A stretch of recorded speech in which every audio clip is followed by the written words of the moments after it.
Friday morning, good morning. I'm Guy Johnson alongside Tom Mackenzie. We are now an hour away for the opening trade. So what do you need to know? China hitting its 5% GDP target. Exports are booming. Stimulus is starting to impact the economy as well. Trump Treasury Secretary pick Scott Bessent warns of a, quote, economic crisis if the 2017 tax cuts are not extended. And mining giants Rio Tinto and Glencore have held early-stage merger talks. It is unclear if those discussions are still ongoing, Tom. Let's check in on the markets. The data dropping in terms of UK retail sales. A very brief look that I had looked pretty ugly, in fact, in terms of the top-line numbers, but we'll break the details down for you. European futures, after a very solid day yesterday, gains of around 1%. Looking to add to that just by 0.1% so far in the session. FTSE 100 looking to add around 0.8%, setting ourselves up for a solid day for the FTSE 100. The 10-year currently at 461. You've seen some moderation, some stabilisation around the Treasury story. And the pound at 121, below 122 with a drop of 0.4%. The pressure still on sterling. The countdown to the opening trade starts right now.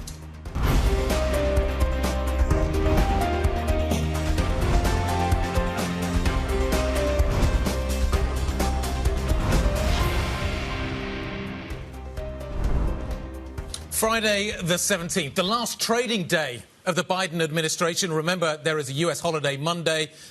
We are, therefore, really into a run into the Trump administration now. Today is the last day. Will it be a quiet day? Will it be a busy day? There's a lot to get through between now and the inauguration, I would argue. One of those is certainly the data that we are seeing dropping onto our screens right now in the form of UK retail sales. Looks a little soft to me.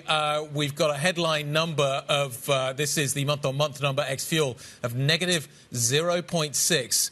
The headline number year-on-year, therefore, is 2.9. Tom, in terms of the month-on-month ex-fuel, these numbers look a little bit soft. If you include fuel, they pick up a little bit. The pound is down 0.4% at 121, so there's a drop there. You do see the mark move when the data drops. That contraction is there, 0.6%. The expectation is that you'd see an expansion of 0.3%. This, for me, is maybe something of a Designate, that the economy of the UK, yes, you have wages at relatively high levels, but there is pain in some parts of the sector. The interest rate story is there. To what extent is that weighing on the consumer now, and how's that going to feed into expectations? Already adjusted, of course, around the BOE.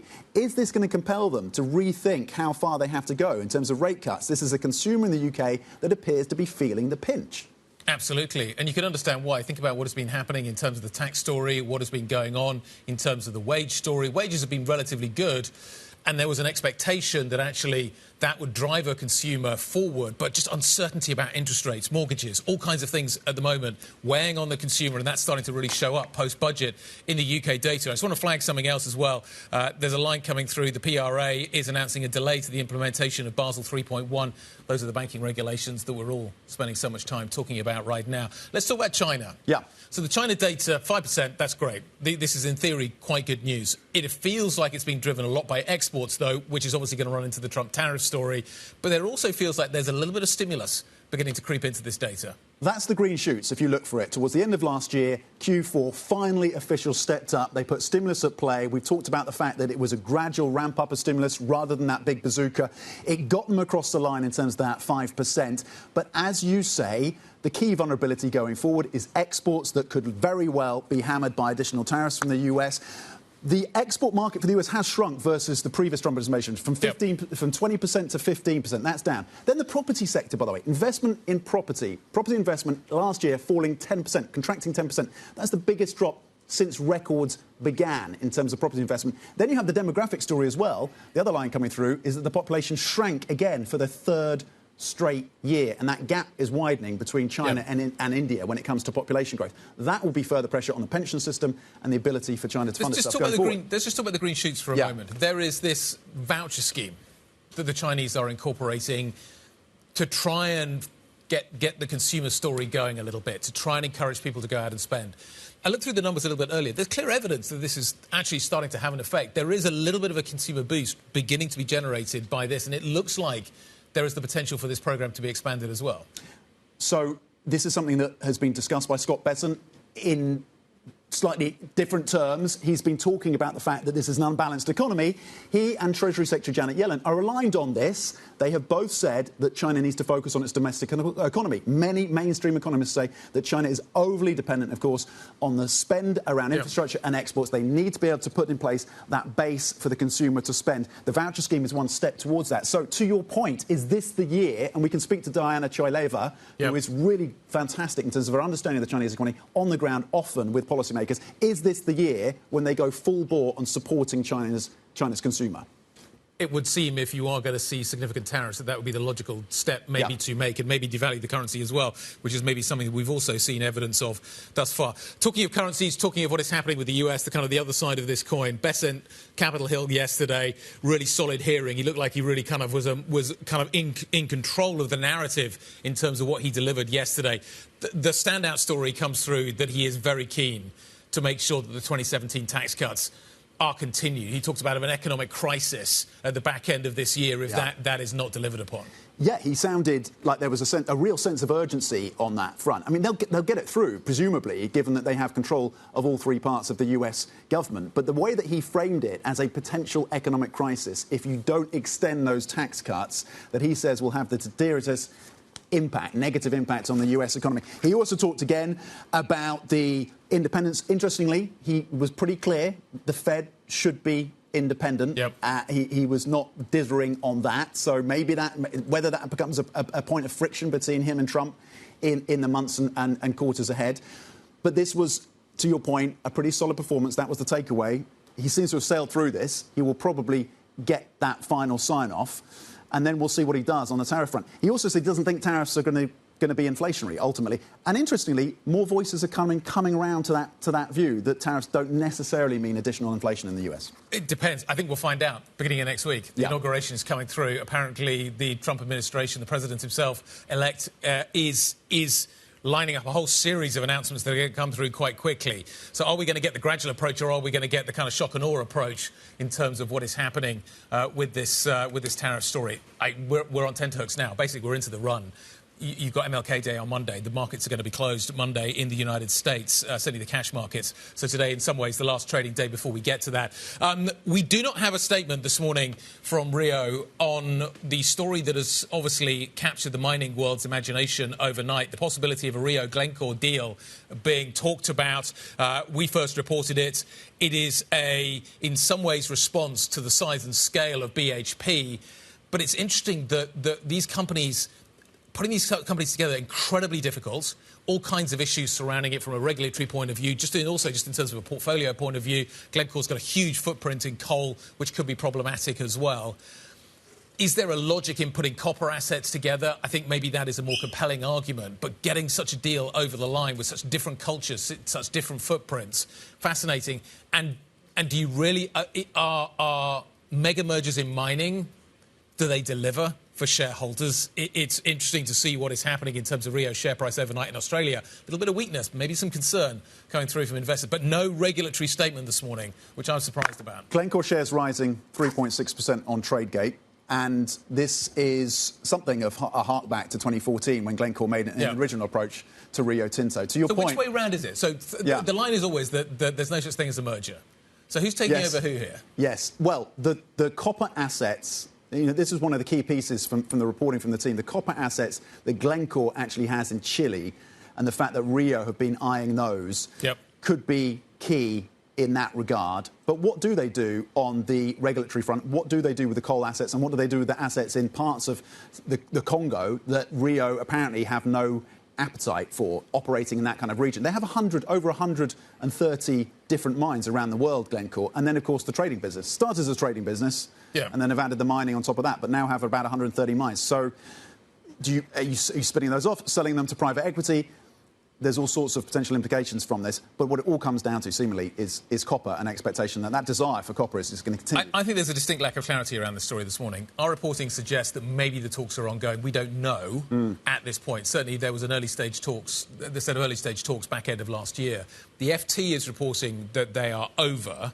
So there's a distinct lack of clarity around the story. We definitely broke this story first, though, so I think it's going to be fascinating to see how ultimately this evolves. But it comes back also to China and the iron ore story, and the industrialization story and your comments about the consumer and that side of the economy being more important.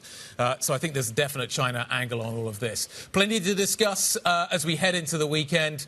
Lots of things to focus on what is happening in the fixed income market, absolutely front and centre. Andrew Jackson, Vontobel's head of fixed income, is going to be joining us shortly.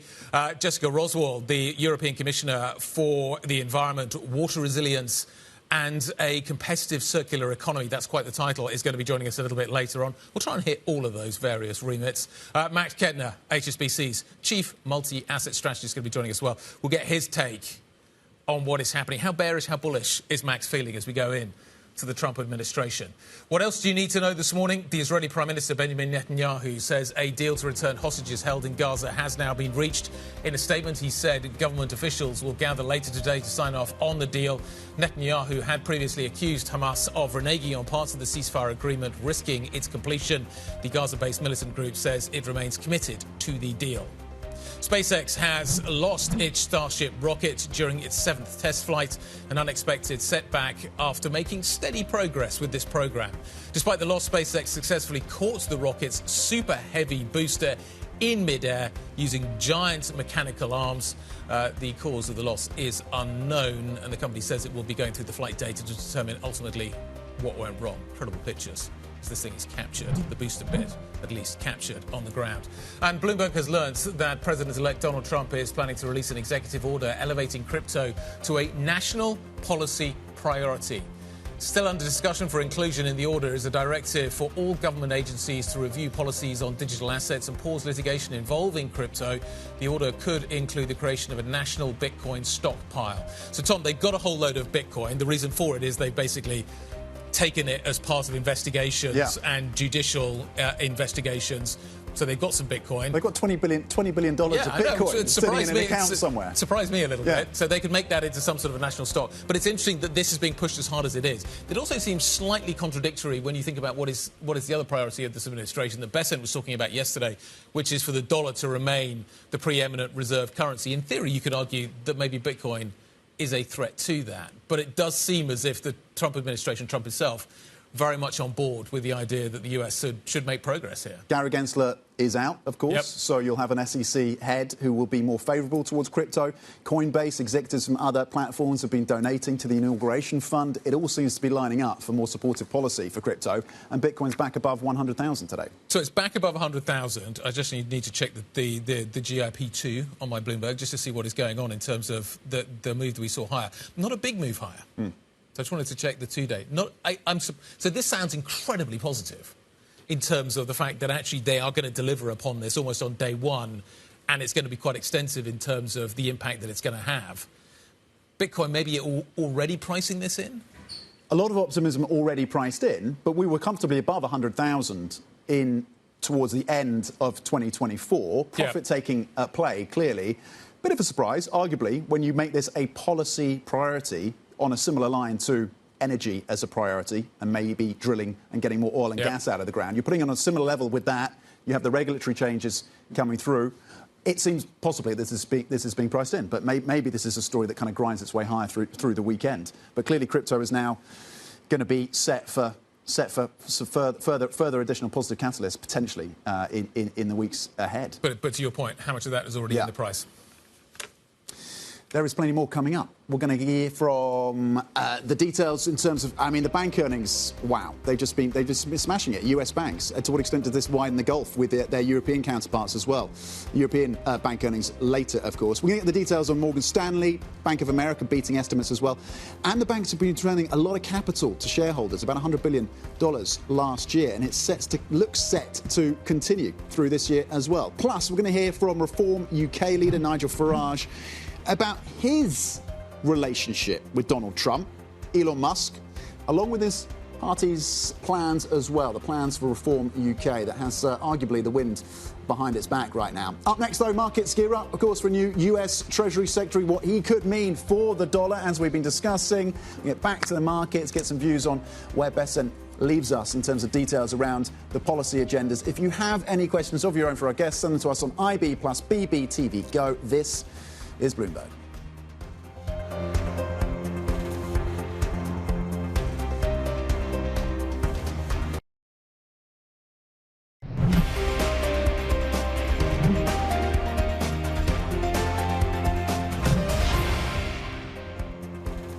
United States is not going to default on its debt. If I'm confirmed, the FOMC should be independent. I will be 100% on board for taking sanctions up, especially on the Russian oil majors. Americans are barreling towards an economic crisis at year end.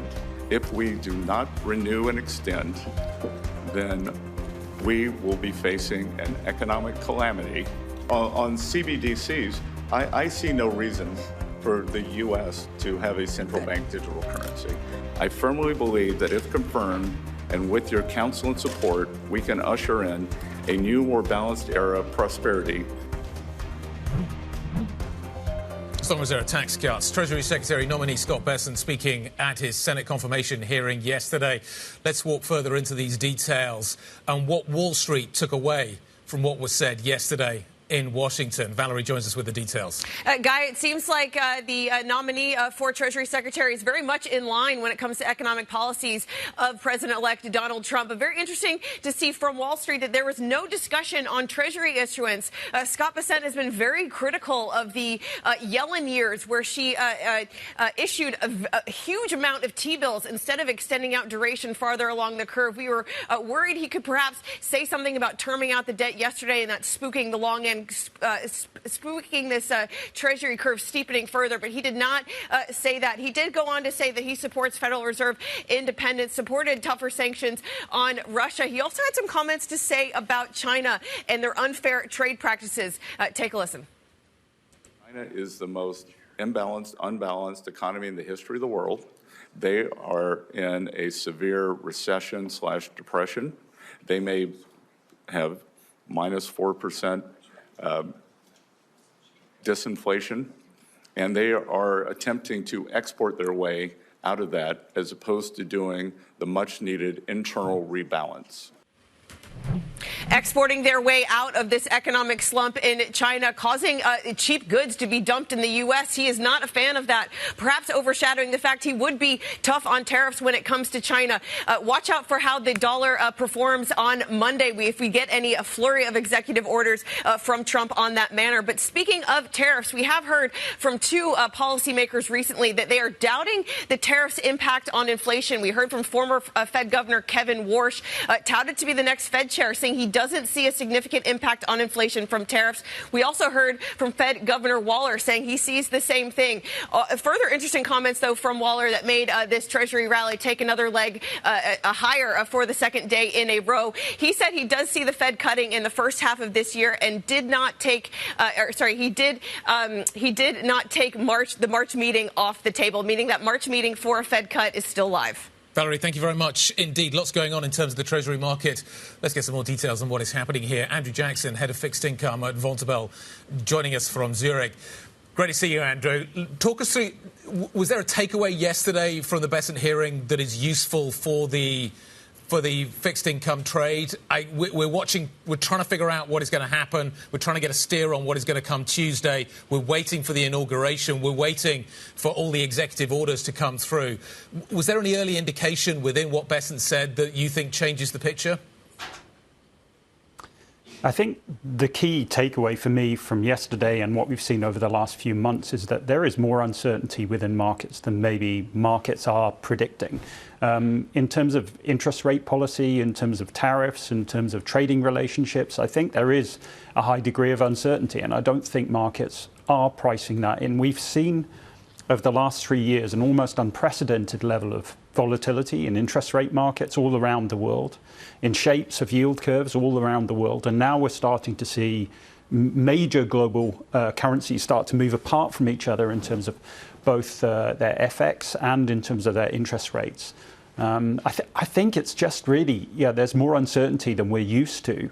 It definitely felt like he was trying to echo much of the rhetoric of Trump rather than being super laser focused on the economy. In terms of that uncertainty, what do you think the range looks like?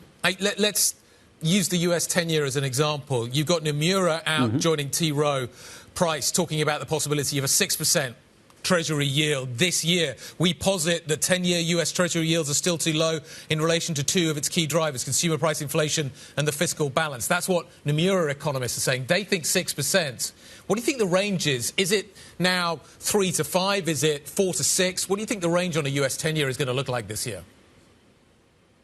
I think it's more like 3 to 6, which is a very, very wide range. It's a huge range. And that is symptomatic of the level of uncertainty that we see on that 10-year. A year ago, we were at 4.1. We're at 4.6 now on that 10-year. I think it's possible to get to 6. And I think it's nice that Nomura are actually making people notice the fact that there is a huge amount of uncertainty. The fact that that's their base case, I think that's a bit of a stretch, but I think we could get there. There is no doubt that we could get there. So, Andrew, good morning. It's Tom alongside Guy. What is the trade then, given that uncertainty? Does the steepener trade on US Treasuries still play out this year? I think the trade is not to try to trade. I think the trade is to have more medium and long-term views and to have a more balanced approach. So I think that trying to trade the short end of US Treasury curve over the last year and a half or so has been a really, really tough trade, and one should avoid it. But do you feel like 4.6 is quite a lot to be paid for 10-year Treasuries? I feel like it is. And the break-even on that, break-even on holding that, really does compensate you for the risk that we might get to 6. So I feel like that's the right trade, just to hold that and know that there might be volatility. But in the back of your mind, it's really nice to know that we might actually move quite far from that, and to position your overall portfolio cognizant of the degree of volatility that we might see and degree of uncertainty that we might see. So stay liquid, stay dynamic, and don't sit on a sort of passive position. But I do think 4.6 is a reasonable entry point. OK, so 4.6, you'd sit there on the 10-year in the US. What about 4.6 here in the UK? 4.67 on the UK 10-year gilt. Where are we in this story? Well, I think the UK finds itself in a very different position from either Europe or the US. The UK is a much smaller economy. It's a much more international economy, much less domestic. I also think the confidence around the world about the debt sustainability is starting to be challenged. I don't want to get too much into politics, but I think there is an element of not fully trusting this new government in the UK. So I think that the US 4.6 is a better bet than the UK 4.6, 4.7. And I will continue to watch that very, very closely. For us, when we look at the UK, there's a big difference between the sovereign debt in the UK and corporate debt in the UK. And we really like corporate debt in the UK and bank debt in the UK, actually. Yeah. But the sovereign itself is much less predictable. Andrew, where do you sit, therefore? The bank's kind of talking about 4 rate cuts this year, 100 bips. The market's at 50. Kind of which way does that spread close? Well, I think somewhere in the middle. I think that that's the case with both the US and in the UK, where I think the market is probably being too irrationally both positive at times and negative at times. And I think central banks have signalled quite well what they expect to do. But I think the Bank of England, unlike the Fed and the ECB, is in reactive mode rather than proactive mode, and therefore has a lower degree of predictability.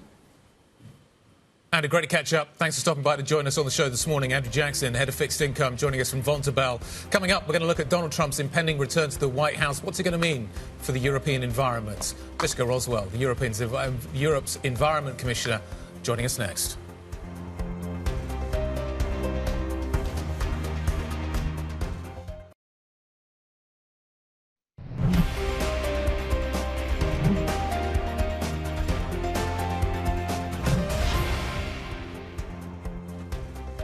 Welcome back. Happy Friday, everyone. 30 minutes from the start of opening trade, of course, this Friday. European futures currently pointing to modest gains of 0.1%, but you put that in the context of the rally that we saw yesterday for European stocks, and it doesn't look too bad. European 50 futures then pointed to gains of about 5 points. Here in the UK, the FTSE 100, we're looking at that as well in terms of the upside that could be coming through for the FTSE 100, despite the fact that retail sales came in pretty softly, much lower than the estimates, but that is building on bets. You would assume that the BOE can go further in terms of rate cuts. Over in France, the CAC 40, which again had a storming session yesterday, pointed against a 0.2%.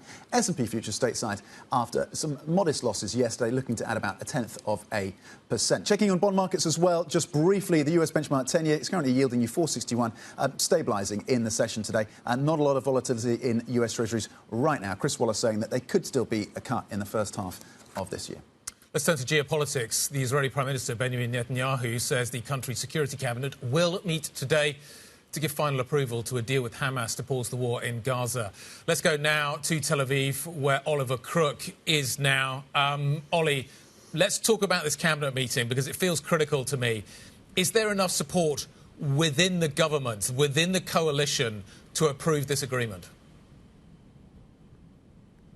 Yeah, so Guy, listen, even within the first 24 hours of this agreement being basically announced by Qatar, by Donald Trump, by Joe Biden, it really reached some hurdles that we understand really revolved around some questions about technicalities, about who got veto rights in terms of who the Israelis were going to release from their prisoner exchange swap. Basically, the Israelis saying that Hamas had reneged, Hamas saying they were in favor of this. It seems that for the time being, they have overcome this issue. So Benjamin Netanyahu this morning and his government coming out, they were basically not having the security meeting until this issue was resolved. That issue has now been resolved. The key question now, Guy, is, as you say, in 45 minutes time, that is when the security cabinet meeting begins, and that is when this sort of debate will begin in the sort of eternal Israeli politics. The issue that Benjamin Netanyahu has is that he has been reliant for a very long time on the right wing of Israeli politics in order to keep this government afloat and to keep this war going and to really continue to prosecute it in the way that they have. They are very resistant to continuing to agreeing to any kind of ceasefire that is not basically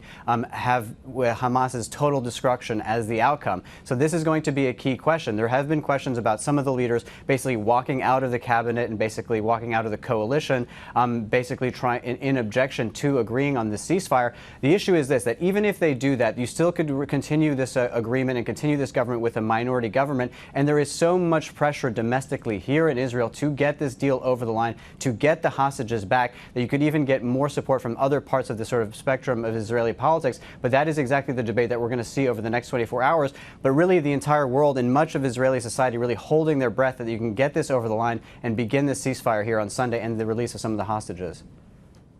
Yeah, we've just shown pictures of Ben Gvir there, who is on the right of the right when it comes to the extreme in Israel and has admitted to having scuppered previous deals. He is part of that coalition, of course. So we're watching people like Ben Gvir in terms of how that unfolds today.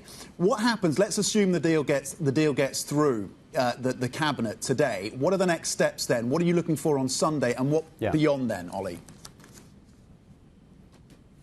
Yeah, so listen, the beyond then is a little bit harder to answer. Let's deal with the mechanics of how this deal is going to work in the sort of short term and what we know. There's plenty of it that we don't know about. But what we understand, if this goes forward, what you get initially is a complete ceasefire, right? That means basically pausing the war in Gaza beginning on Sunday. This would be for 6 weeks. This is the most durable, the more sort of comprehensive ceasefire that we've had since the very beginning of the war. And as the sort of as President Biden had outlined, this is really meant to be the beginning of an architecture of how to begin to end this war permanently in a durable fashion. What we will get on Sunday is the release of the first hostages. We understand there will be 3 women released. And what we understand is also the cadence of those releases will be 3 or 4 people every sort of 4 or 5 days over that 6-week period of time. On the other side, that will mean that the Israelis will basically liberate hundreds and hundreds, over 1,000 prisoners that they are detaining. What it will also mean is that the IDF troops, that this military that has been active, very, very active in Gaza in the central part, will move away from the most populated area, will move to the sort of eastern flank of Gaza. And critically, the other thing that this will allow is for huge amounts of aid to begin to continue to go into Gaza at a much, much higher volume. Remember, there are more than 45,000 people that have been killed in Gaza, and the conditions there have been very, very challenging. So as we await this cabinet meeting, as we await this sort of debate within Israeli politics, really for everybody from the Israelis and much of the world that's been observing this, really holding their breath that this can get over the line and begin on Sunday. Oliver, thank you very much indeed. Oliver Crook joining us from Tel Aviv. OK, switching focus now, because on Monday, of course, Donald Trump will be inaugurated, kicking off his second term as President of the United States. That has left policymakers, of course, in Europe bracing for a potentially volatile few years. New figures at the top of the European Commission have weighed in on the EU's relations with the US and that incoming administration. Of course, the USA is the most important ally for European Union when it comes to security and also for the economical side. I will try to anticipate cooperative relations in these fields. I think that both American consumers and European consumers, worldwide consumers, do benefit. I still hope to convince the next U.S. administration that we have everything to lose from a collective trade war. It's still, the geopolitical landscape and Europe as a geopolitical power in the world. So we are very much looking forward to cooperation with the Trump administration. OK, well, let's add another important voice on this conversation, on this topic. We are now joined for an exclusive interview with Jessika Roswall, the European Commissioner for the Environment, Water Resilience and a Competitive Circular Economy. Jessika, thank you for your time. It's a broad portfolio and competition is part of the mix. Trump has threatened stateside to rip up environmental regulation. Is there a risk that that improves the competitive advantages of the US versus Europe, that European companies, some of them strapped for cash, look to invest more in the US where regulations will be lighter than in Europe? So, I'm sorry, I do really have a problem with hearing. Can you repeat a little bit of the question, because I didn't hear? Yes, it's no problem at all. It's live TV. Sometimes we do have technical problems, so hopefully the team are working on this, Jessika. The question was about the competitive landscape in Europe versus the US if Donald Trump does indeed rip up environmental regulation, which he has suggested he will do. Does that make the US a more competitive environment for our companies, for companies looking to invest versus Europe? Is that a risk? I would say that for me in my work, I'm very happy to be here, of course, and I'm looking forward to working with the environmental questions on the European Commissioner. And what I'm focusing on is also how can EU do our work and how can we reach our goals and how can we be more competitive. That is what I'm doing, and that is also something that I think that we have a good opportunity also to know. But in that context, we know that we have a job to do, and I will, of course, see to that we try to be more competitive when it comes to a lot of different matters. I guess specifically the question is, how do you balance the need for environmental regulation with that desire to increase and ramp up investment in a Eurozone economy that is stagnating? It's a very broad question because, we all know what we need to do when it comes to environmental adaptation due to a lot of things, due to climate change, due to what humans had done to the environment. So I would say that one thing that we did a lot of things last mandate within the EU. We made decisions on the Green Deal, and now it's up to us also, and a lot of my work will be to implement the legislations that we did. And when it comes to the competitiveness side of that, I would say that it's also one thing that a lot of us work with is the simplification. How can we do this as simple as possible so both people, farmers, businesses can actually follow the legislations that we have? And of course, one thing is, of course, financing and how can we fund this? That is one thing that I will work on. Commissioner, sorry to continue the conversation along these lines. Is the environment more important than growth when it comes to what the Commission is doing right now? And I don't think, for me, these are two sides of the same coin. We need to do both. It's absolutely for security. We know it. We know we need to do both, and I think it's an opportunity for EU also to do both. We have a lot of businesses that are on the forefront on doing the climate change, the green change, the environmental focus and investments in that. So that is also a business opportunity when it's, for example, when things that I have in my portfolio on the circular economy or the bioeconomy. So I don't think it's a contradiction between the both. OK, let's move on. Is water too cheap in Europe for investment to flow into this space? Do we need to make water more expensive for investment to come to it and to price this asset correctly? That's a good question. I would say that I'm very happy to be the first commissioner who have water in my title.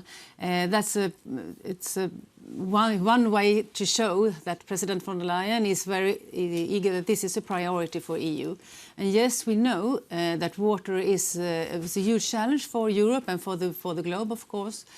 Because the situation for water is a problem, both when it comes to quality, when it comes to quantity, when it comes to a lot of things. We know sometimes we have too much water, sometimes too little. So, is it too low? That's a question that I don't think that I can answer. But I would say that we, as politicians, policymakers, and also businesses and consumers, need to think about how can we use water more efficiently. But we also, I'm very happy to look into all of these details because it's a very broad issue to handle. It's not only the quality and quantity, it's a lot of other things. But yes, we need to treat water in a different way. We have taken water for granted for a long time, but now it's time to really think about it as like energy, with something that we need to care about and how we use it best. Commissioner, on energy, on the transition, on supply chains, on a relationship with China, to create that domestic economy and supply chain resilience, is there a need to allow more mining in Europe of those critical minerals to ensure that there is that capacity for self-reliance when it comes to some of these supply chain questions?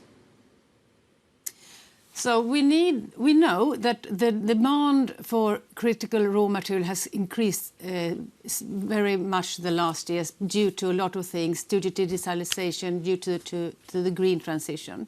And we know that demand will increase even more.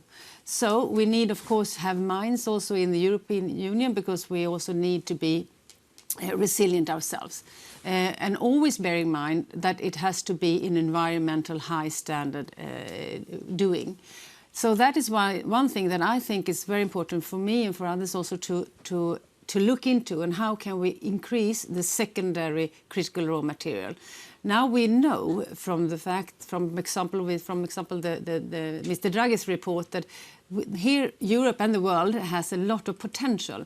The use of secondary critical raw material today is too low, but if we could have the possibility to use it more, it will both increase the amount of critical raw material and hopefully also lower the price. Today we have a lot of problems when it comes to secondary critical raw materials, though, because virgin material is not too cheap, but it's cheaper. But we have a lot of problems when it comes to the infrastructure, the techniques, and a lot of things. And the demand for secondary critical raw material is too low. So, but here, from my point of view, it's an opportunity that we cannot miss. OK, an opportunity that cannot be missed for the Eurozone, and the question, of course, of implementation going forward on some of these issues. Jessika, Roswall, the EU's Environment Commissioner, thank you for your time. And sticking on the mining story, coming up, mining giants Rio Tinto and Glencore have held early-stage merger talks. We already have some pre-trade movement on the shares. It could, if the deal is finally finalised, big if, of course, could be one of the biggest, if not the biggest mining deal in history. That is part of the stocks to watch. Coming up next, this is Bloomberg.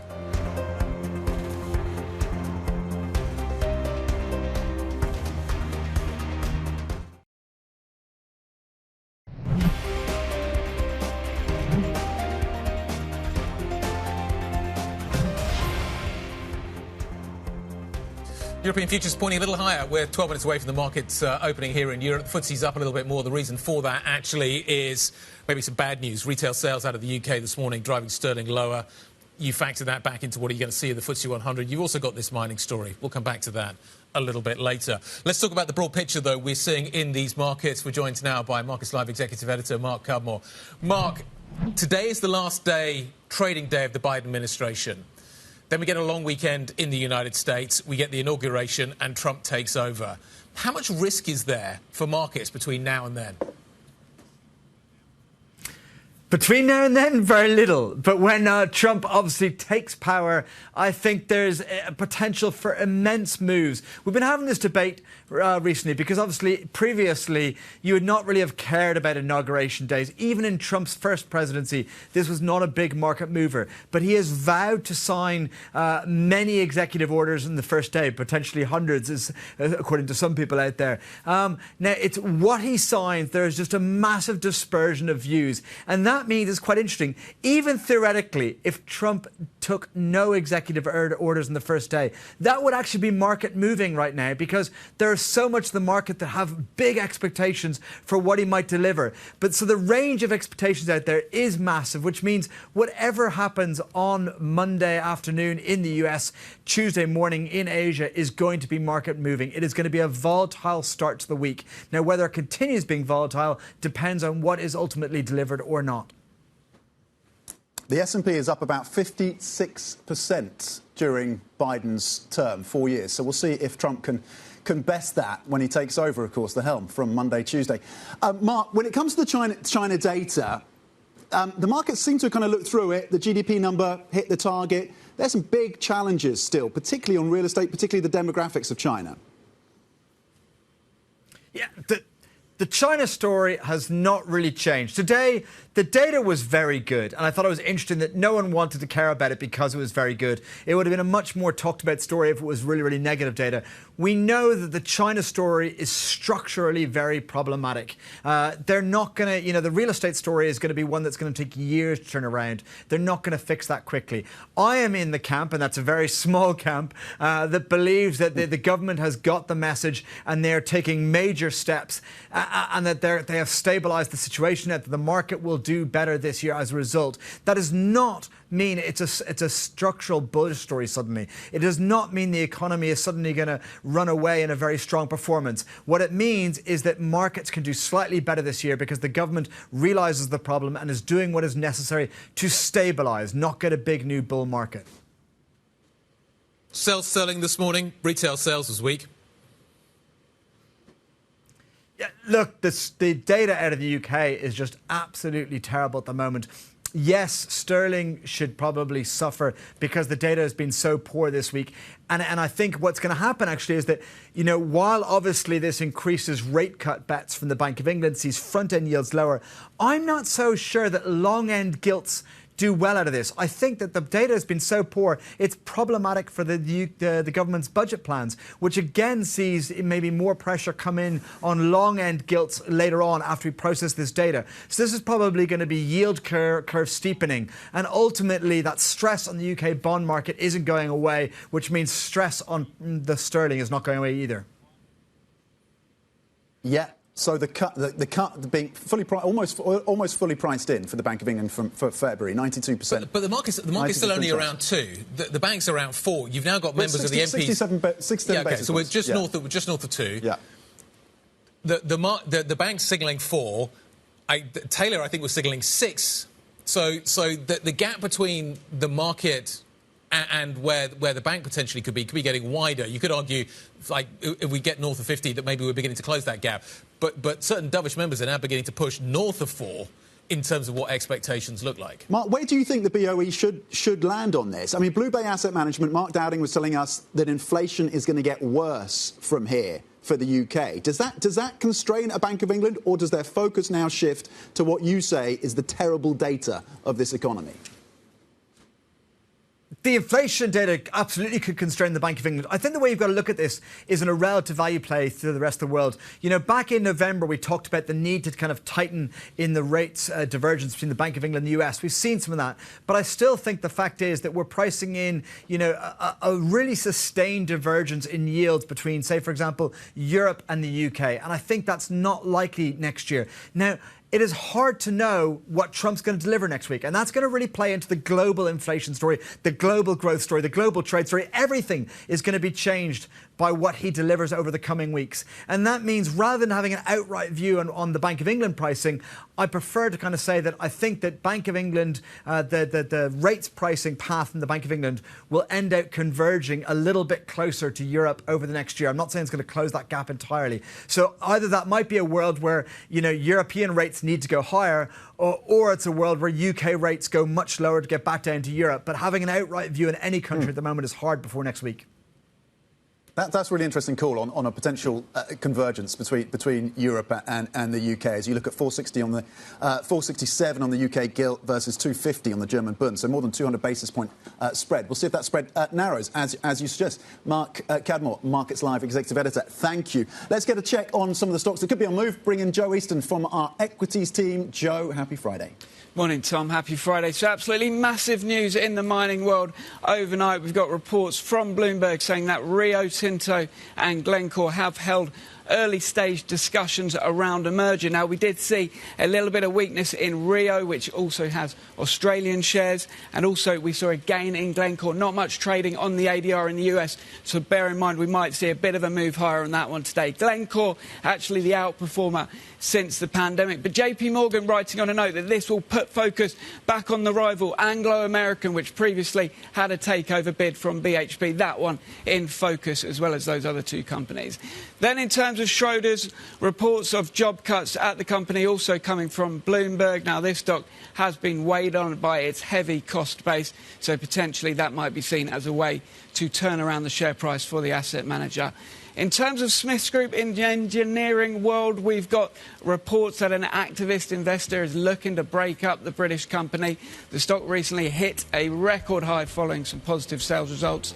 That one could be in focus in London as well. Joe, thanks very much indeed. Keep an eye on maybe UK retailers as well on the back of the data we've seen this morning. Keep an eye on the banks as well on the back of the PRA announcement on Basel. The opening trade is next. This is Bloomberg.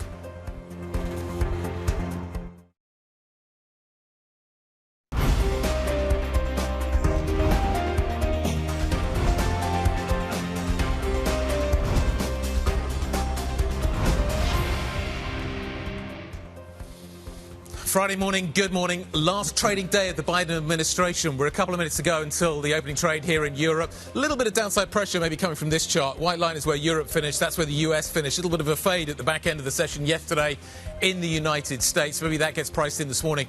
Futures are actually kind of fairly flat. London is the exception. There's a lot going on in the London market this morning. You've got the banks with the PRA story. You've got what is happening with the retailers with the poor retail sales data as well. You've got the mining story, which you need to fold in as well. Plus, you've got to think about what is happening with the pound, which is going down on that retail sales story. So a little bit more upside maybe being priced into FTSE 100 futures this morning. CACs had a decent day yesterday. We continue that today, up by 0.4%. The 50's up by around 0.3%. Feels like it could be quiet, though, into the inauguration, into Tuesday. Remember, the US is out on Monday, so basically this is the kind of the last time to set up for the Tuesday session, which could have already seen significant numbers of executive orders being signed by Trump, Tom. Yeah, Trump's telling, according to some reports, saying that he's got 100 executive orders up his sleeve. In terms of some of the stocks to watch today then, Guy nodded to some of these. The retailers, of course, on that softer retail data. We'll see to what extent that poses a challenge for those stocks at the open. Miners, of course, in focus on that potential deal between Glencore and Rio. So we're watching both of those stocks. Rio as well. Glencore called up on the back of that story. Smiths Group under pressure from an active investor that has a stake of about 2% in Smiths. It's an engineering company, and the US activist investor Engine Capital is calling for a breakup of that business. So watch that stock as well at the open. Guy. Tom, Stoxx 600's up around 1.7% over the last 4 trading sessions. Do we continue that into the Friday session and have a really strongly positive week? Short term, certainly markets may be feeling a little bit better right now. Time for the opening trade. Let's show you what is going on. Let's give you some numbers. FTSE 100 out of the gate up 0.2%. IBEX is up by 0.3%. We'll see what this rally looks like and how much pace it can gather. I'm really interested in the component parts of the FTSE 100 today to see exactly what is going to be the dominant narrative. Is it the retailers? Is it the banks? Is it the mining stocks? Look at what's happening with oil as well. Let's fold that back into what is happening here too.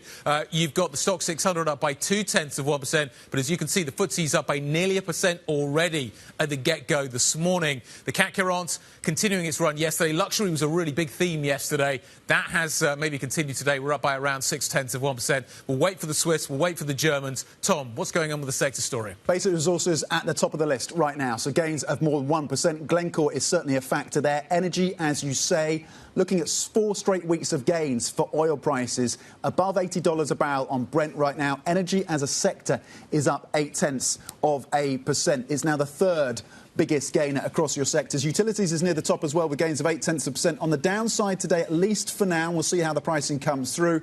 Tech is down 0.5%. Travel and leisure also just marginally in negative territory. But it's basic resources that are currently leading the charge then, Guy. On the FTSE 100, you do have miners like Glencore now up 2.5%. The house builders as well. This will be linked to ramped up bets that the BOE will have to go further with the rate cuts. So they are benefiting on that. Taylor currently up 2%. Persimmon also gaining 2%. And by the way, Anglo-American, going back to the mining space, also gaining around 2%, Guy. You do wonder whether Anglo's back in play.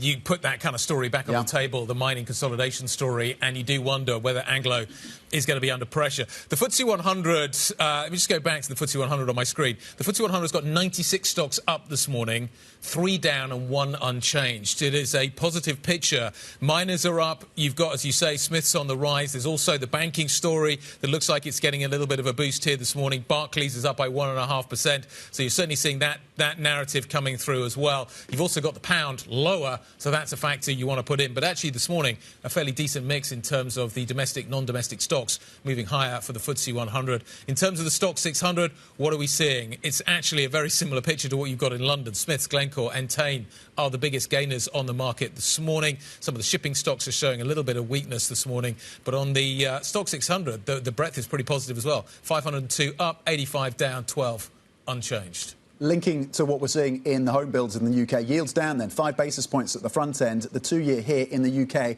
4.32 right now on the gilt 2-year. The 10-year, 4.62. Yields also lower by 5 basis points. So across the curve, you're seeing money moving into the sovereign debt of the UK, yields down, price up. And that is one of the factors leading to the upside that you're seeing in terms of the home building. So let's get more in terms of the market analysis then.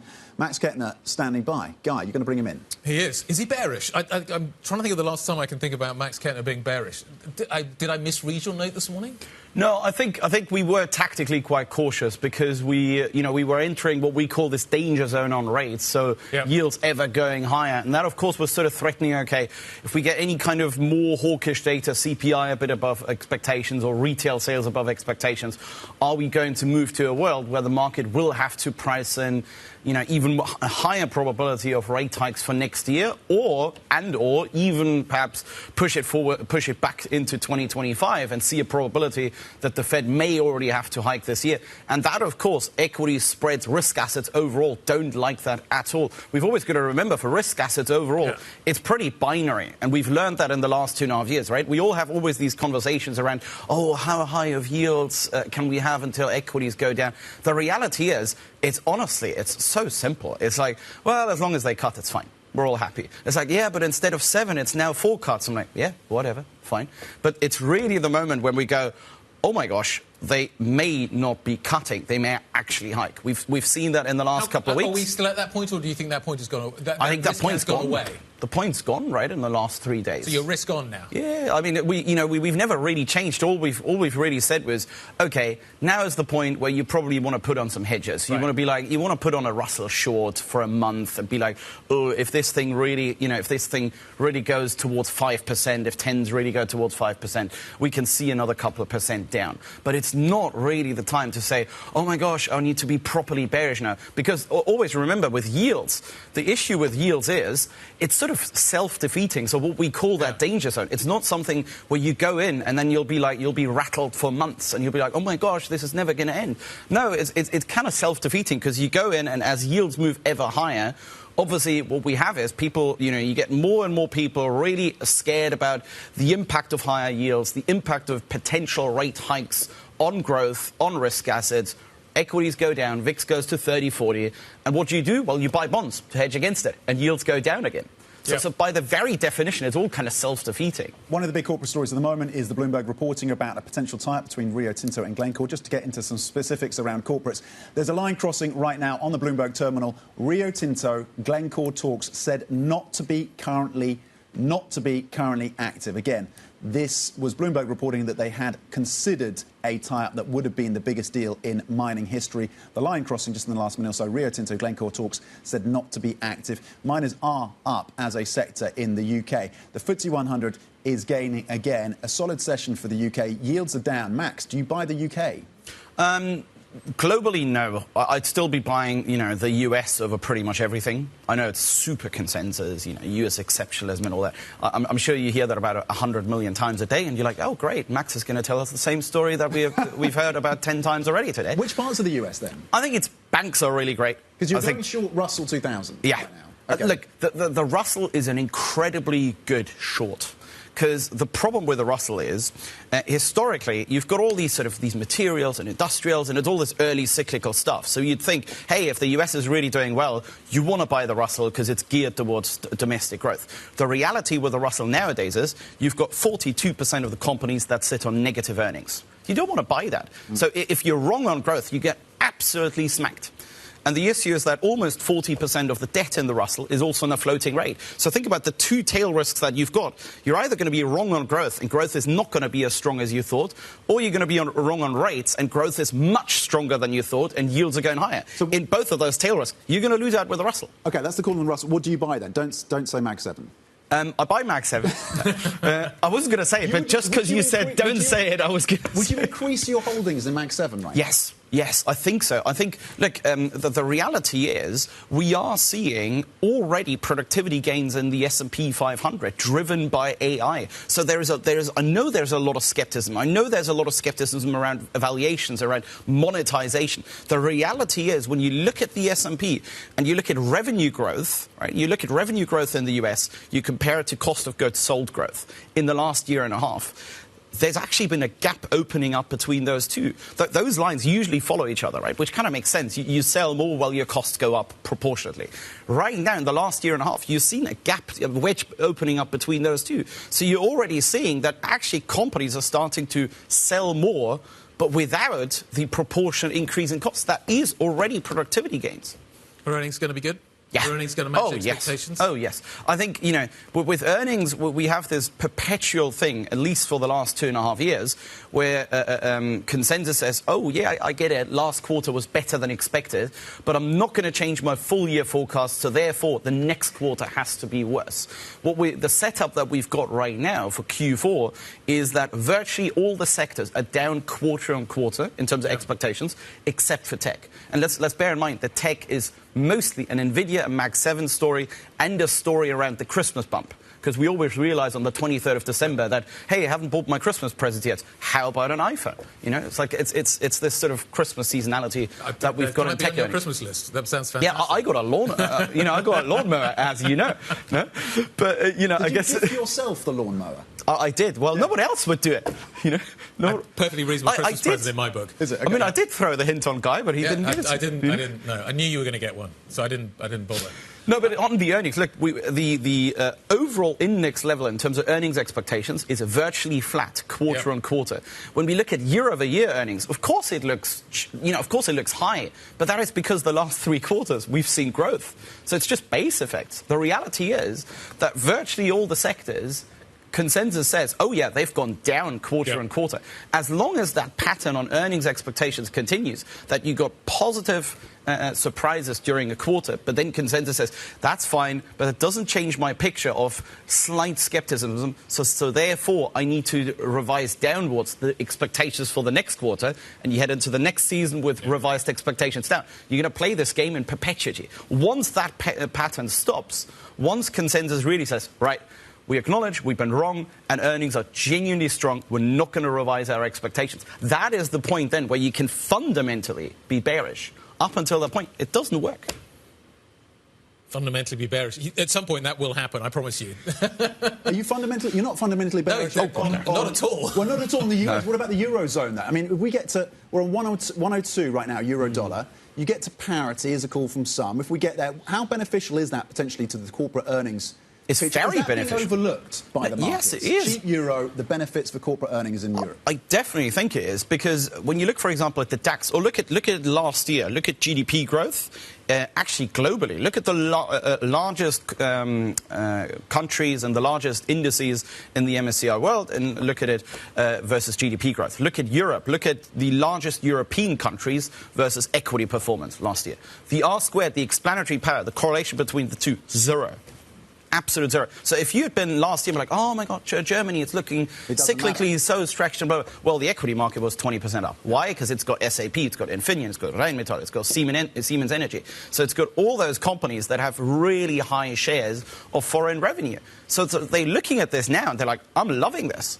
So the reality is, going forward, I mean, the lower euro really helps, particularly for the DAX. Does the same rule apply in Europe as the one you set out at the beginning with the US? As long as rates are being cut, you buy the market? Yeah. So that rule applies universally? Pretty much, yeah.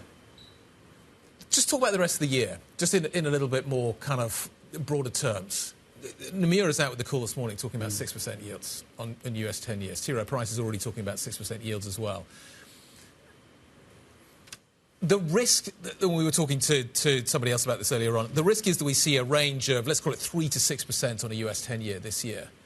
How much volatility does that imply for equities if we swing around between those kinds of numbers? I don't think that is possible, though. Particularly not on the upside in yields, because, again, that upside in yields is capped. It's by definition capped, because you can't go in, let's say, we're now at, give or take, 460 on the 10s. We can't go 140 basis points up and say, oh, my gosh, that's going to be really bad for equities and spreads are going to widen. Yeah, but the result of that is financial conditions tighten, negative wealth effect, people get scared about a growth shock, about a growth scare, just like we had in July and August.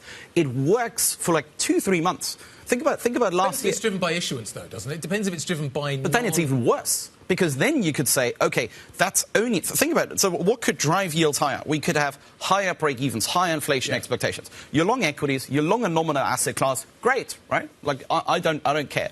Real yields go higher because growth is much better than expected. Yeah, I don't care because...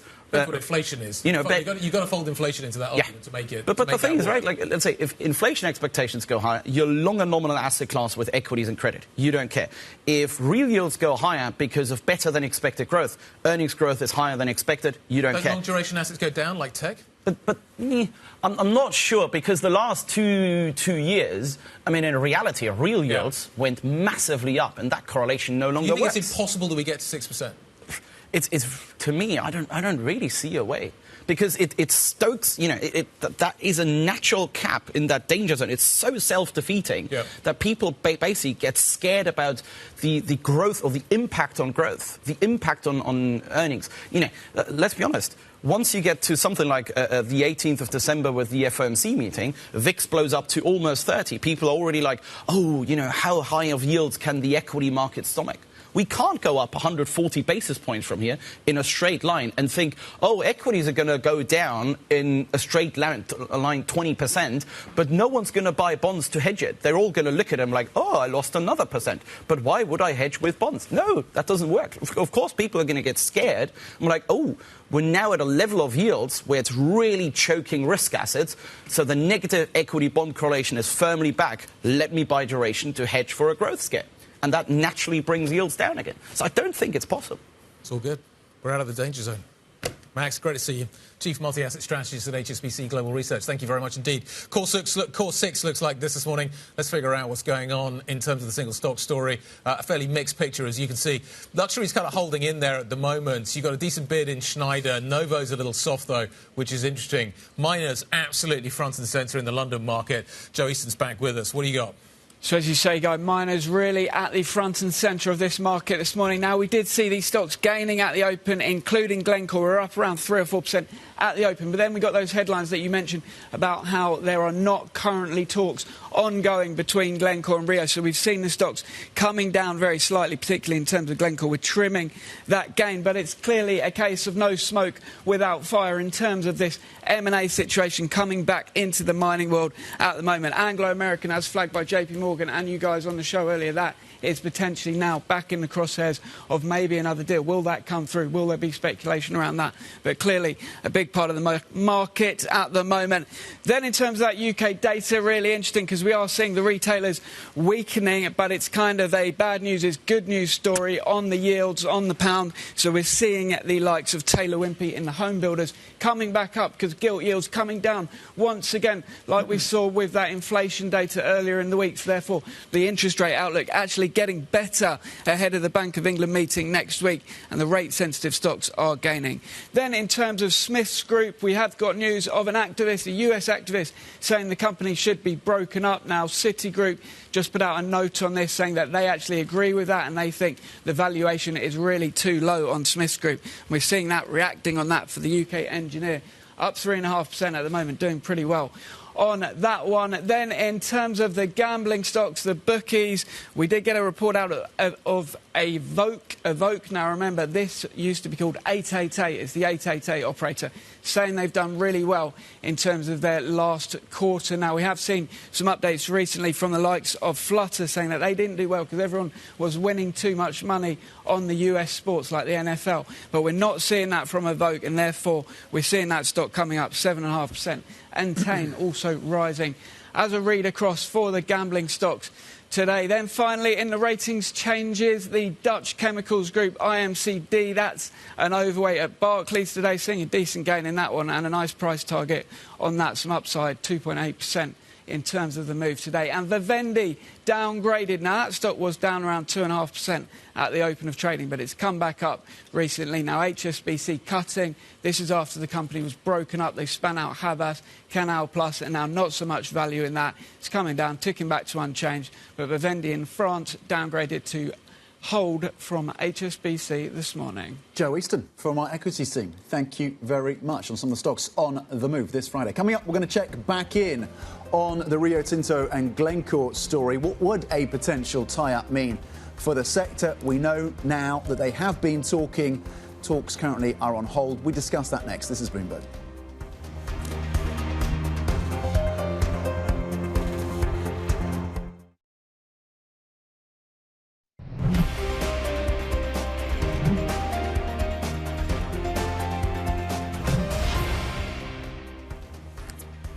20 minutes into the equity session this Friday, let's take a look at some numbers and give you an idea of what is going on. London is outperforming, not by much, but a little bit this morning on the back of a mining story that we'll come to in just a second. But the CAC 40 is up by 0.7%. Most main markets around Europe up by around 0.5%. Remember, this is the last trading day of the Biden administration. It's a holiday on Monday. We've also got the inauguration on Monday. And then we're into the executive orders, which may or may not upset these markets. So kind of an interesting session, potentially quite quiet. But there's a lot to look forward to over the next few days. In the meantime, though, we've got plenty of news that we need to be talking about. As I mentioned, London is being driven this morning by a mining story that we broke. I say we. Bloomberg broke. Mark Burton broke. And his team. Some fantastic coverage coming out on this story. Here's the narrative. Rio, Glencore have had talks. It looks like those talks are now not active, but it kind of sets up the idea that maybe the M&A story is back and ever present, you could argue, maybe a little more now than it has been in the past for the metal sector. So let's bring Mark in. What do we know about why this deal is not going forward? We know that talks happened. Why are they not now going anywhere? It has, as you say, been a very busy 24 hours for our mining reporters and our deals team. It's a very frenetic period for deal making in the mining sector generally, and across the industry. You can see that miners are sizing each other up, perhaps nervously looking at their own portfolios as well,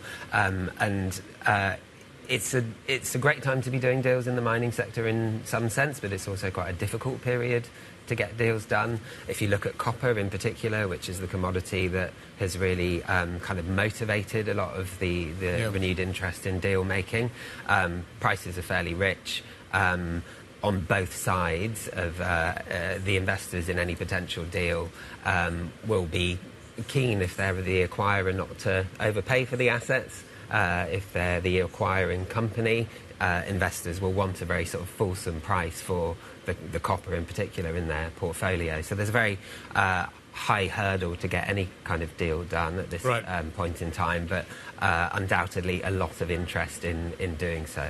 How would this deal be structured if it comes through? What are the potential challenges? There's the coal assets of Glencore, then there are the prized copper assets. What are the different scenarios that they could be looking at? Yeah, so it's something that we're continuing to report out, the coal assets. I think there's a kind of a strong likelihood that Rio wouldn't have much interest in them, given its prior exit from coal. More broadly, though, you could kind of think about some of the hurdles as being centred around the difference in company culture, the difference in commodities, and the difference in geographies as well. Yeah. Glencore, obviously. Just 10 seconds before we jump on to Charlie and talk banks. Does the lack of an RNS statement this morning imply that they kind of don't want to put a statement out that could potentially restrict them doing a deal further down the road? Is there an inkling within the lack of a statement that maybe a deal is still a possibility? I wouldn't want to make any kind of major assumptions about it either way, but what I would say is that the interest in deal-making continues across the sector. I don't think anyone wants to rule anything in or out at this point. So we will continue to report it out, and we'll see. Mark Burton, thank you very much indeed. We continue to watch that story in the mining space, of course. Switching focus to the banks. Bank of America beating expectations for a fourth quarter profit, with investment banking fees hitting their highest in 3 years. Morgan Stanley, meanwhile, also seeing profit for the period, more than doubling, driven by strong trading revenue due to volatility around the US election. Let's bring in Bloomberg's Charlie Wells, who's been following all the banking earnings for us this week. And they have been solid, haven't they, Charlie? What stood out to you from these numbers? You know, I'm going to say that the fourth quarter for banks was the definition of a blockbuster. And I know we say blockbuster all the time, but I mean that in the exact definition, in that there was something for everyone in this quarter. There was, rates that really cooperated for those Wall Street businesses. It kind of enticed deal makers back to the table because financing costs were lower. We had volatility, which really boosted the traders. Goldman's equities team had their best year on record. And we also, for the American consumer, had a really strong economic background. And a lot of these executives talked about how, that strong labor market means that Americans have jobs. And when they have jobs, they can pay back their debts. So something for everyone in this quarter. Why is Citi cutting jobs, then, if the numbers all look so good? Yeah, I mean, it's kind of a tough, juxtaposition here. They announced that they're going to have $20 billion in buybacks. But, of course, they said that they're going to set aside $600 million for severance in the coming year. People familiar with the matter told Bloomberg that even this week, when they were announcing these blockbuster earnings, teams were being cut, MDs in wealth and tech were being cut. They're in the middle of a transition, right? They're in the middle of a 5-year transition that Jane Fraser has got to implement. And one of the issues here really has been efficiency. So when you look at return on common tangible equity, at Citi in 2024, it was 7%. You compare that to JP Morgan, and it's a tough comparator, it was 22%. But they've really got to focus on efficiency. One way they can do that is to invest in technology, but also cut these roles. And they have said they're going to do that. They've said they're going to cut 20,000. Last year they cut 10, so they're about halfway through. Thanks for catching us up, Charlie. Great stuff, as ever. Busy week for Charlie Wells, looking at what is happening with the bank reporting season, which kind of kicked off the US reporting season. So far, certainly so good. What are we going to talk about next? Scott Bessent preaching dollar dominance on Capitol Hill yesterday. Very much on board with the idea that the dollar is the world's reserve currency. But it does, of course, face accelerating challenges. Diana Choyleva from Enodo Economics joins us next to talk about all of this. That's next. This is Bloomberg.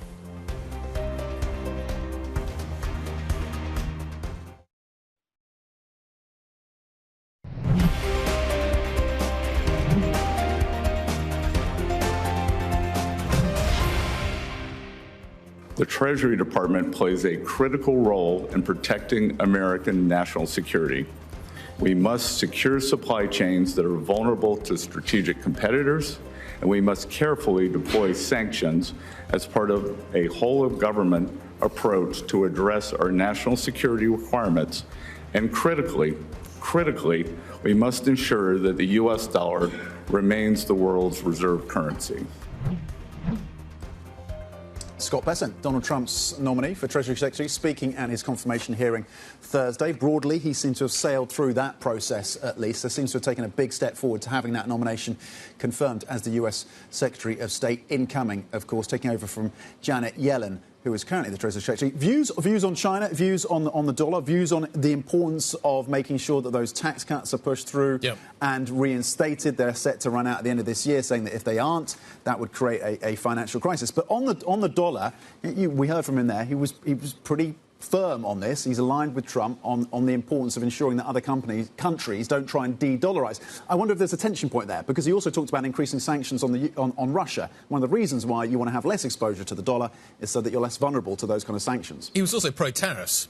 Can you have a weaker dollar, which in some ways is what the Trump administration would also like, and have a very strong tariff policy? That just seems contradictory to me. So there's all kinds of contradictions caught up in this entire process. A new report from Enodo Economics and the Asia Society Policy Institute says the US must adapt to retain global financial leadership as challenges to the dollar-based system from China and the Gulf accelerates. Joining us now, Dana Choyleva, Chief Economist at Enodo Economics. How big is the challenge? How great will it be? Scott Bessent could be the Treasury Secretary for the next 4 years. How big a challenge is the dollar going to face in that period? It's a big challenge, and you mentioned sanctions as one of the driving forces, but also it's China's desire to de-dollarize full stop. It views it as an existential necessity. And importantly, it's technological advancements. China is ahead of the game when it comes to mobile technologies, mobile payment technologies domestically. But now it's on the cusp of also leading the full transformation of payments in international cross-border flows. And why the Gulf is important in trying to figure out how this will impact the dollar is because the oil trade, the petrodollar, that's about 1/5 of the dollar-denominated global trade. So if there is a shift in that part, it will have huge consequences. So one of the costs of the US becoming energy independent, it doesn't rely on the Gulf anymore, is that the Gulf now relies on China, and therefore that relationship potentially gets stronger as China becomes a more and more important customer for Gulf oil. And therefore that relationship, as it becomes more solid, accelerates the de-dollarization process. Is that the right way of thinking about it? It's more interesting than that, because China's already taken that #1 spot in terms of a consumer of Gulf oil. But China's lead in certain technologies really aligns very well with the Gulf's goals of diversification of their economy. So there is a natural synergy between the two countries' regions. If we look at the Gulf as a region, obviously the key economy there is Saudi Arabia. And they've already intensified the cooperation outside of oil, both in terms of technology, but also in terms of the Gulf looking to invest deeper into Chinese, both the economy, so foreign direct investment, as well as financial markets, but also China being willing to support the Gulf's modernization strategies and goals. Are these the key differences with the BRICS aspirations then? Because there's been a lot of historical hand-wringing about the BRICS trying to de-dollarize. It hasn't, frankly, happened. But these are the differences that you see now, quietly, to some extent, behind the scenes, the Gulf and China. So, you know, when you look at the BRICS, I mean, Russia has fully de-dollarized. So individually, when you look at the BRICS, all of them, it's kind of a coalition of the unwilling. All of them want to de-dollarize. What's clearly and highly unlikely to materialize is a BRICS currency. That's out of the question, not least because, take, for example, China and India are not allies. But also, why would China spend so much effort into leading the fray, in creating its own sphere of influence that, in financial sense, is based on the yuan, to then relinquish all that to some sort of common currency among a bunch of countries that have very little in common? So a BRIC currency per se is out of the question. However, what is very different is how are these countries going to trade between themselves, with China, What currency are they going to use? What payment rails are they going to use? Because at the moment, not only do we have the dominance of the dollar in terms of a reserve currency, which actually is three different aspects, but we also, I see you wondering. Well, no, there's a lot. There's a lot to unpack. There's a lot to unpack. I know it is. Yeah. You're unpacking it with your usual skill and deft. But the US response, they're not going to take this sitting down. Clearly, this has been a topic of interest for Trump, and now we're hearing from his incoming Treasury Secretary nominee. They're not going to. What's the response from the US going to be to this? Well, look, it's clear, I think, from what we've heard so far, that the response is going to be a focus on tariffs. It's highly unclear as to, what constitutes moving away from the dollar. How is that measured? What is it that, triggers what type of tariffs? But also the issue that you brought up, how are tariffs different from sanctions? And in the context of all this, it's always about punitive measures. We're going to punish you rather than inclusive measures. How are we going to create a dollar-based, it's not going to be the whole world, but a large enough dollar-based trading bloc to be able to withstand the Chinese push. So I see the world bifurcating into two spheres of influence, a China-led yuan-based and a US-led yuan-based. And at the moment, everyone else wants to have their cake and eat it. But this administration now coming in will push them to make a much more obvious choice. Okay. And when you're doing that, you have to offer some carrots, not just sticks. So that's my worry of how this will unfold. Let's just talk about this in terms of levels. What does this mean for the dollar's valuation? Does it imply, if you take the story around the petrodollar out of the equation and the Gulf trades with China, does that imply a weaker dollar? Does the tariffs imply a stronger dollar? Because that you would have thought would go the other way. Generally, that's the way that equation works. If there are carrots being applied, does that imply a weaker dollar? Put this all together in terms of a Bloomberg dollar index. What is it going to look like as this process unfolds? Is it stronger or weaker from where we are now?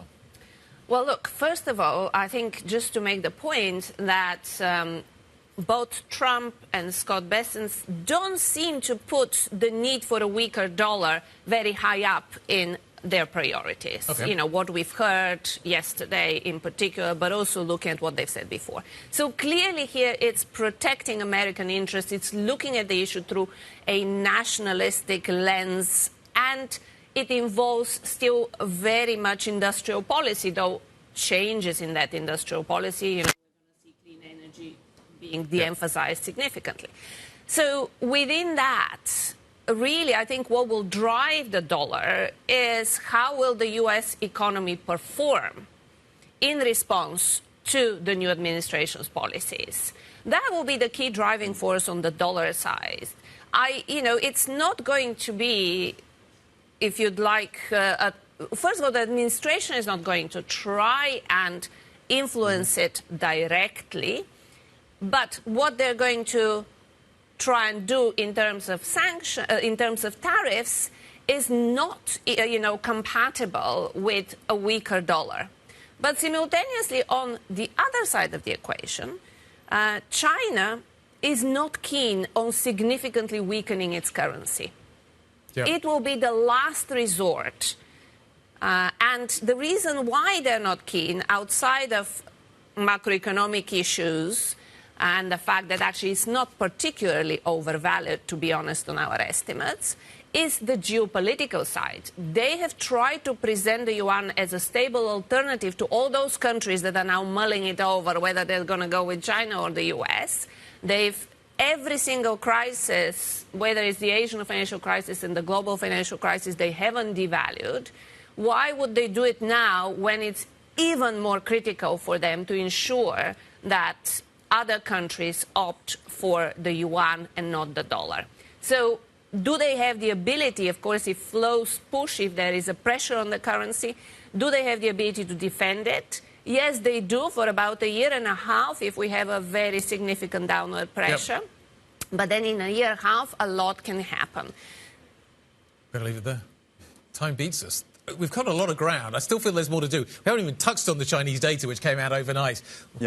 We'll get Diana back. We've got much more to talk about. Diana Choyleva, Chief Economist at Enodo Economics and Senior Fellow at the Asia Society Policy Institute. Thanks very much indeed. We're going to carry on the conversation. It is Inauguration Day on Monday. It's, of course, a holiday as well. We've got what could be a very active start to next week. We'll try and set you up for that. We'll talk about it next. This is Bloomberg.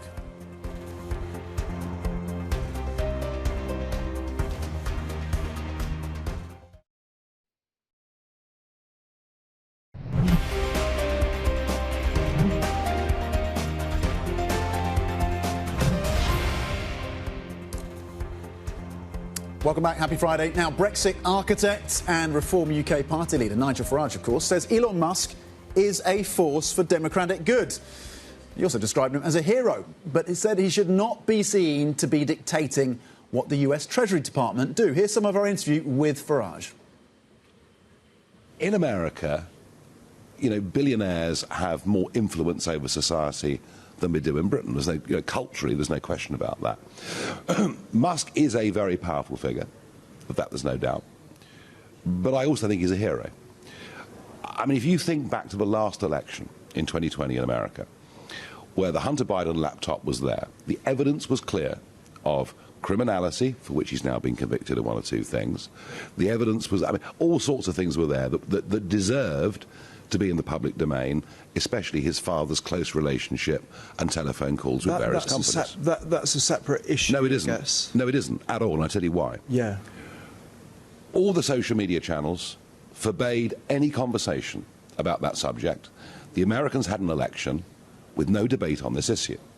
Musk has come along and bought Twitter, albeit for quite a high price. And free speech is coming back to America and the Western world. You've even seen Meta in this week. I mean, an extraordinary U-turn that has been made. So Musk is a force for good in terms of open democratic argument. When it comes to power influence, I think the important thing is he mustn't be seen himself to be dictating what the Treasury Department do. And that is important. A lot of people would disagree with the point around freedom of speech. Particularly the Europeans are deeply concerned about misinformation. The Elon... hang on. Anything we disagree with is misinformation. I know. Yes. We must all support globalism. We must all support open borders. If we don't, it's misinformation. I don't buy it. OK, that was Nigel Farage, leader of the UK's Reform Party, speaking on the Bloomberg UK Politics podcast to Caroline Hepker. And Caroline joins us now. So the conversation about the relationship with Musk, which is complicated now for Nigel Farage, but a key question as well about Musk's influence, not just in the US, but internationally as well. Yeah, I thought it was very interesting, actually, that Farage, who obviously has advertised his close ties to Trump and sees clearly some political benefit as well as just the personal relationship to him and to Reform UK of that relationship. He's treading quite a fine line, and he's obviously been a little bit burnt because of the falling out that they had, this rumoured $100 million donation to Reform UK from Elon Musk, and then Musk calling for his removal as the party leader. So I think it's quite interesting that actually he's even making a statement about Elon Musk and his role, what it should or shouldn't be within the US government. He also talks about Doge, which I think is relevant both to the US and the UK. This is the project of Elon Musk, appointed by President-elect Trump to try to make the government in the US more efficient, and how actually Farage says that if Musk is really focused on this is going to have big implications. Are human beings going to be out of a job? He makes that argument that AI is going to take those jobs away, and that's not just in the US, but here in the UK. He says that could actually be the next big fight in Britain with the unions. OK, well, let's turn our attention to the UK and his economic policies for the UK. There is a lot of concern that there's an absence of policy, you could argue, in some ways, from Reform at the moment in terms of what economic policy would look like. But the nearest comparison seems to be with Liz Truss and the policies she was pushing forward. How does he push back against that? Yeah, the manifesto that they proposed pre-election was very thin, you've got to say that. Very little detail, actually, about what their economic plans are. And yet they won 5 seats in Parliament. They won 14% of the vote. Yep. This is the first time in 30 years that Nigel Farage actually has a seat in Parliament. So I wanted and spent quite a lot of that interview with Farage talking to him about the economic policies. I think the big question is, why is this different from what Liz Truss offered? You know, they are offering very big tax cuts, and then promising a lot of government efficiency without much detail about what that would be, plus 1.5% economic growth, and yet, you know, that would be a different answer than the one that Liz Truss got. And I did, when I pressed Nigel Farage on this, he did admit that it would be painful, that it would be very difficult. But he says, actually, in his defence, that the tough sort of message on get back to work, that people that he speaks to on the doorstep are all for that. Is he a line of communication for the Starmer government into the Trump administration? That's a real difficulty. The UK, of course, has appointed Peter Mandelson, Lord Mandelson, you know, a left-wing veteran politician, to be the UK ambassador to the United States. Nigel Farage was very critical of that, saying, look, it's just the sort of same kind of Westminster political type appointee that isn't going to work. What would work is an entrepreneur. We asked him about whether he would brief against Mandelson with Trump if there was something in the government's policy that he didn't agree with.